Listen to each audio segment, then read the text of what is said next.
संस्कृति एवं साहित्य को समर्पित सामाजिक संस्था सृजन पथ का लोकार्पण एवं यश अर्चन समारोह स्थानीय रानी दुर्गावती संग्रहालय की कला वेदिका हॉल में संपन्न हुआ। अवसर था वरिष्ठ शायरा, लेखिका, चिंतक श्रीमती अनीता श्रीवास्तव तमन्ना जी की 2 कृतियां सबरंग एवं कसूर किसका उपन्यास का विमोचन। इस अवसर पर नगर के लगभग सभी सांस्कृतिक, सामाजिक एवं साहित्यिक संस्थाओं के प्रतिनिधि सभागार में मौजूद थे। कार्यक्रम का शुभारंभ मां वीणा पाणी के चरणों में पुष्पार्पण के साथ हुआ। संस्था के संयोजक एवं संस्थापक दीपक तिवारी दीपक ने कार्यक्रम का कुशल संचालन किया। आओ करें शब्द का मंथन, आओ करें शब्द का मंथन, शुभ शब्दों का हो अभिनंदन। शब्द भाव है, शब्द भक्ति है, शब्द ज्ञान है, शब्द शक्ति है, शब्द सनातन अजर अमर है, शब्द ब्रह्म है, परमेश्वर है। और शब्द जब पर खोलते हैं, शब्द जब पर खोलते हैं तो अर्थ अगणित बोलते हैं। शब्द जब पर खोलते हैं, अर्थ अगणित बोलते हैं। शब्द गाते गीत जब जब बन निराला डोलते हैं तो शब्द पावक से भरे हैं, शब्द सोने से खरे हैं। शब्द जीते कर्म को है, शब्द छूते मर्म को है। ब्रह्म है ये इसलिए ही सृष्टि में रस घोलते हैं। शब्द जब पर खोलते हैं, अर्थ अगणित बोलते हैं। अध्यक्षता संस्था के संरक्षक प्रख्यात साहित्यकार आचार्य डॉक्टर कृष्णकांत चतुर्वेदी जी ने किया। अध्यक्ष डॉक्टर जितेंद्र उपाध्याय ने सभी अतिथियों का स्वागत किया। और सामने बैठे हुए मेरे अग्रज हैं, मेरे साथी हैं, मेरे बंधुगण हैं। समय की बचत के लिए सबका नाम न लेते हुए सबके प्रति अपना विनम्र अभिवादन। श्रीमती अनीता श्रीवास्तव तमन्ना जी की 2 कृतियों का विमोचन मंचासीन अतिथियों ने अपने कर कमलों के द्वारा किया। इसके बाद सभी विद्वान साहित्यकारों ने बारी बारी से कृति के विषय में अपने विचार रखे और तमन्ना जी को शुभकामनाएं एवं बधाइयां प्रेषित की। कार्यक्रम का मुख्य अतिथि पद सुशोभित कर रही थी पूर्व प्राचार्य मानकुंवर महिला महाविद्यालय की doctor Nisha Tiwari ji. Doctor M.A. Arif HOD Urdu विभाग मानकुंवर बाई महिला विद्यालय के प्रमुख अतिथि के रूप में विराजमान थे। सारस्वत अतिथि के रूप में डॉक्टर R.S. चंडो प्राचार्य श्री तेग बहादुर खालसा महाविद्यालय जबलपुर रहे। इस भव्य कार्यक्रम में डॉक्टर अभिजात कृष्ण त्रिपाठी, इंजीनियर विनोद नयन, संस्थापक प्रसंग समूह श्री राजेश पाठक प्रवीण, श्रीमती अर्चना मलैया आदि ने अपने मंगल भाव प्रेषित किए। आसान नहीं है, आसान नहीं है कविता लिखना, पूछो इन फनकारों से। आसान नहीं है कविता लिखना, पूछो इन फनकारों से। ये तो लोहा काट रहे हैं कागज की तलवारों से, ये तो लोहा काट रहे हैं कागज की तलवारों से। और एक शुक्रिया, अंतिम बात कहना चाहता हूं कि आज के समारोह में, पहला समारोह मुझे लगभग 5 या 6 वर्ष बाद देखने मिल रहा, जिसकी विशेषता मैं खुले मन से कहना चाहता हूं कि आज इस समारोह में गुटबाजी और गुटबंदी मुझे दिखाई नहीं दी। स्पष्ट कह रहा हूं मैं, किसी के डर के मारे नहीं कह रहा हूं मैं। आज पहला सदन है, मैं दीपक तिवारी को साधुवाद देना चाहता हूं और सृजन पथ के सारे उन लोगों को साधुवाद देना चाहता हूं जिन्होंने नगर के सारे साहित्यकारों को एक किया है, एक मंच पे लाने की कोशिश की है। ना कोई बड़ा था, ना कोई छोटा है, ना कोई बड़ा है, ना छोटा रहेगा। इस मौके पे मैं चाहता हूं कि हमारे बीच में भाई मनोहर सोनी जी आए, जो नगर तक हर संस्था का कार्यक्रम कर रहे हैं, और वो दीपक तिवारी जी का मालाओं से स्वागत करें इस बात के लिए कि उन्होंने सारी संस्थाओं को जोड़ के कार्यक्रम किया है। तो बहुत बड़ी बात है कि तमन्ना जी के निर्देशन में, उपाध्याय जी के निर्देशन में, और दीपक सुदय सृजन पथ के अध्यक्ष भी, संस्थापक भी हैं, उन्होंने बहुत अच्छा क्या है, नारी का दर्शन क्या हो गया है और नारी की वर्तमान में सोच क्या हो गई है, इन तमाम स्थितियों को अभिव्यक्त किया है कसूर किसका में माननीय अनीता जी ने।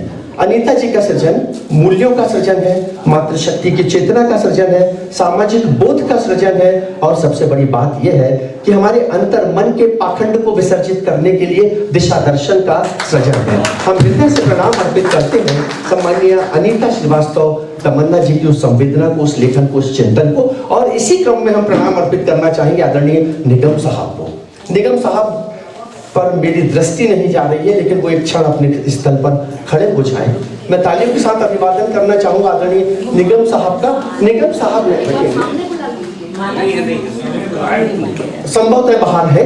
मैं ये बताना चाहूंगा कि निगम साहब ने भी 300 पृष्ठीय एक उपन्यास का सृजन किया है।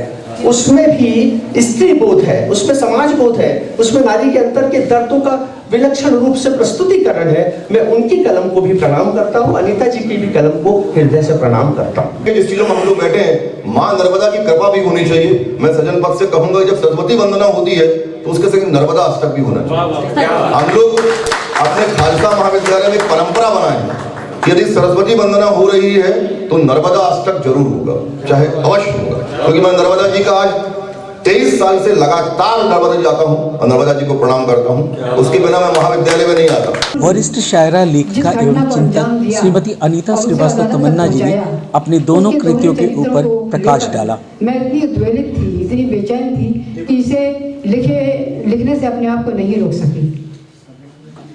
आज समाज में जो विसंगतियां देखी जा रही हैं, उसका एक बहुत बड़ा जो सच्चाई है वो आपको इसमें मिलेगी, क्योंकि ये सत्य घटना पर आधारित है। आए दिन हम अखबारों में भी पढ़ते हैं।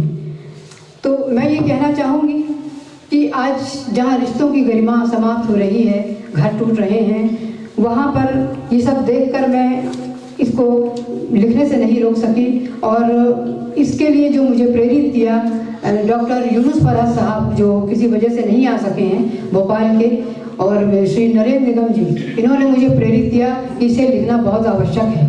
क्योंकि इसके पीछे मेरा ये उद्देश्य था कि ऐसे चेहरों को, ऐसे समाज के सभ्रांत चेहरों को जो अपनी पैसों की ताकत के बल पर बहुत कुछ ऐसा कर जाते हैं जो नागवार गुजरता है, लेकिन वो सामने नहीं आते और इज्जतदार बने घूमते रहते हैं। और इस उपन्यास की पात्र मालती जैसी पीड़ित औरत का शोषण करते हैं। तो मैं चाहती थी कि उस पीड़ित औरत के लिए और इस तरह जैसे हजारों मालतियों के लिए उनके हक में अपनी आवाज़ उठाऊं और उन चेहरों को मैं सामने लाऊं। इस अवसर पर संगीत श्रोता समाज सागर के डॉक्टर अशोक तिवारी भी सभागार में मौजूद थे। अभी हमारे बीच में पंडित डॉक्टर अशोक कुमार तिवारी जी यहाँ सागर से चल करके आए हैं और उन्होंने कार्ड पढ़ा था, तो बोली मैं कार्ड देख करके मैं निश्चित तौर पर आज अपने एक दो काम छोड़कर मैं इस आयोजन को अटेंड करने आए हैं। और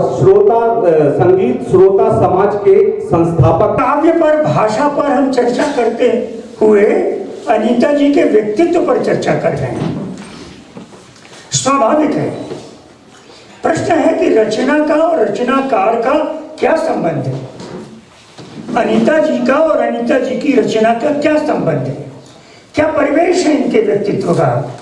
मेरे सामने निगम जी बैठे, ये बहुत अच्छे चित्रकार हैं। और जो व्यक्ति चित्रकार होता है उसका इमेजिनेशन, कल्पना, रंगों की संयोजना, रंगों से परिचय, आज तो रंगों से परिचय ही खत्म हो गया है। हम रंग भी नहीं जानते हैं, हमारे बच्चे आगे और भी नहीं जानेंगे। हमारे यहाँ लिखा गया, एक बौद्ध विचारक ने लिखा कि रंग किस प्रकार की साइकोलॉजी को बताता है।